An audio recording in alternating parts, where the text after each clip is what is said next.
is that when they become later on ready to make the choice, the parents are alien to the desires of the children.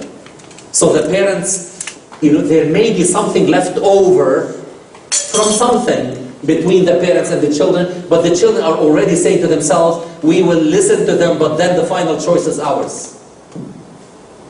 And then fighting, and then, it's horrible what has happened. So I say, not for that extreme example, but if the parents still, they are close-knit and they did everything they can, but still their daughter said, I don't want him, they cannot force her. They cannot force her. They can help again. And if she says, I don't want him either, they cannot force her. And if finally she says, I want this, and they say, Ya binti, no, I want him, okay. Okay. They cannot say, no, I am going to disown you. Wallahi, I will not enter your house if you will marry them, unless that person is not a Muslim. If the person is not a Muslim, then the parents have to take a stand. Now, here, there's disagreement among scholars who say that يَا نُوحُ إِنَّهُ لَيْسَ ابْنُكَ إِنَّهُ عَمَلٌ غَيْرُ صَالِحٍ, then you can disown that daughter. Others say no. They say no. You cannot disown her, but you can say, I am not going to attend your wedding. I'm not going to be part of your wedding, and I choose not to visit you at home, but you're welcome to come to my house. Now, which is right? Both are right, because both are mentioned by qualified scholars. You choose that which you find is comfortable for you. But my preference is never to cut that hair that ties you with your daughter or with don't يعني لا تقطع شعرة معاوية. Don't break it. You never know. She may find out after the fact. I tell you a story without mentioning names and keeping it generic. It so happened, that was maybe 25 years ago in Toronto. I was living in Toronto at that time, and I know of a family. They, please help us. She, no matter what, she went and married this person and moved to Halifax from Toronto. 4 months. She came knocking at her parents' house. Okay. What's the problem? They had a discussion, their daughter and that person, and they disagreed big time. She still had something in her about circumcision. He said, no way. If I have a boy, don't even think about it. She said, no, I insist. If you insist, go back from where you came. She went back. 4 months. Now, had the parents said, we disown you, you're not welcome, we're not going to open the door, we are not this, we're not that. No, this is not right. Act abada. So she came back, and I know that she got married to a Muslim, and and she put the hijab afterwards, and and things were fine. So don't close the door. Any other question? Yes. Following this question, I wonder, the parent, they have the right at the beginning to protect her for this situation, to put her in this situation. I mean, if she agreed to get married to somebody, but they did ask about him, and they understand there is a circumstances here, might be happening. We have the right to protect her somehow by enforcing her to get married like that. Okay, shar'an, they can point out everything. But if the person is qualified under shara to marry her, if he is a Muslim who establishes salat in his life, because again, there are other ahadith that explain, and بين الإنسان وبين الكفر ترك الصلاة. That a person who does not pray, some people say if he doesn't pray because he's lazy, then he's asi. If he, then he's fasiq, then he's kafir. So they say, first of all, when somebody comes to me about deen, I have to examine. Does he establish all 5 daily prayers? Is he a person who pays his zakat? Is he a person who does, all the things? So, Shara says the father and the mother have to explain all of these things to their daughter and say, this is a requirement. I would say, in 90% of the cases, after the parents have done their duty since she was a child, that she trusts them blindly. I tell you, wallahi, this is the best warranty you can get. And naturally, if your child grows trusting you blindly, if you are the person, whenever you say this, it means this is it, then you know what? There's not going to be a question that she will say, whatever you say. There's no question. And I've seen it happen in families that are close-knit, that the parents have done a wonderful job. But if they didn't, and many people don't, Shara says they've got to explain everything, but they cannot force her. Now, under this cannot force her.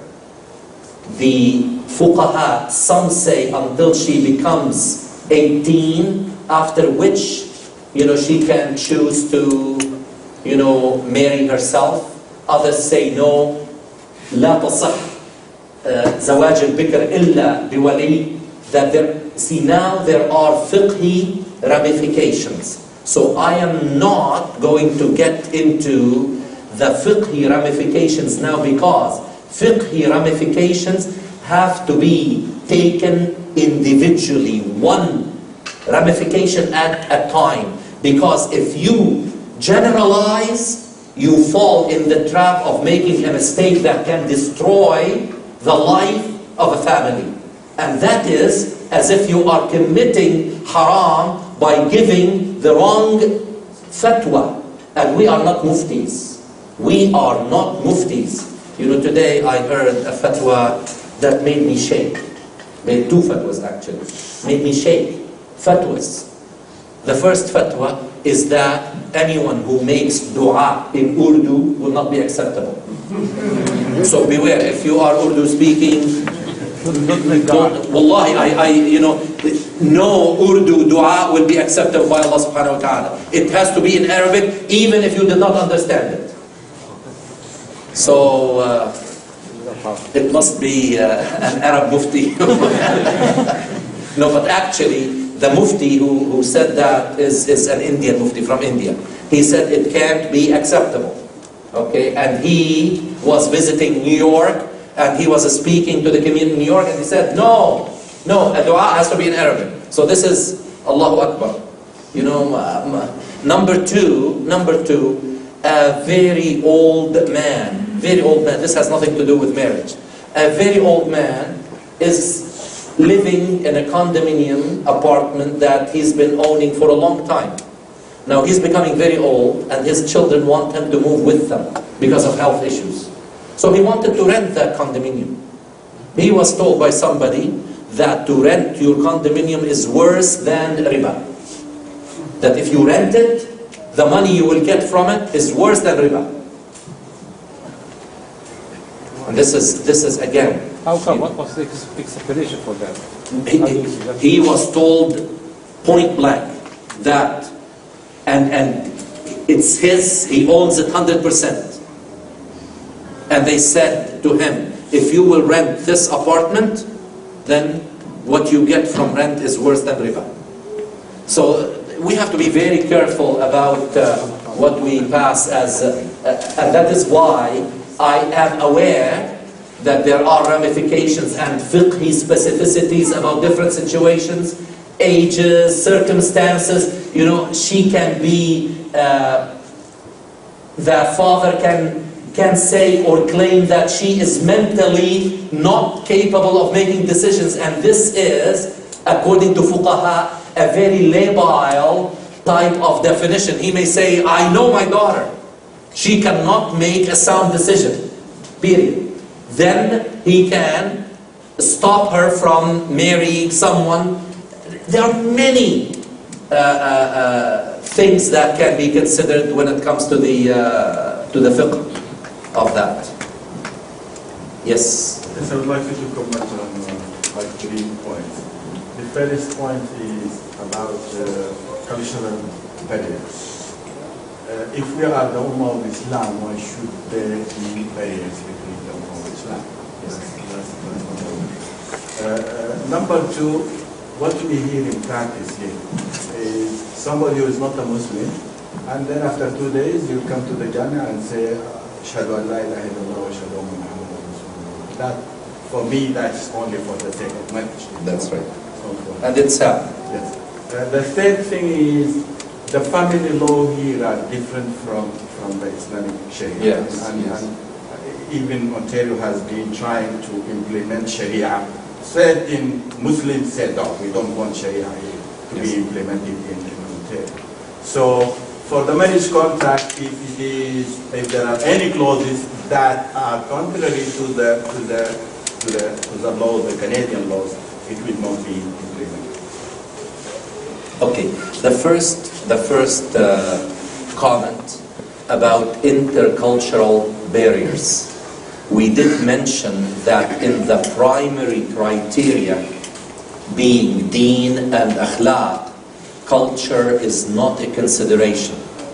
And there may be, and there were times where the deen and akhlaq by a lot overcame any cultural barriers, because the deen and akhlaq defined everything in the family. So as the Muslims were close to the time of Rasulullah sallallahu alaihi wasallam, as the community was still growing, as Muslims were coming from all over the place, with Suhaib al-Rumi and Salman al-Farisi and Bilal al-Habashi and all the different people coming to the Muslim community, the cultural barriers played no role whatsoever, because they wanted to identify only with Islam. Islam being the practice of deen and the new akhlaq that they acquired about Islam. And so they were left with no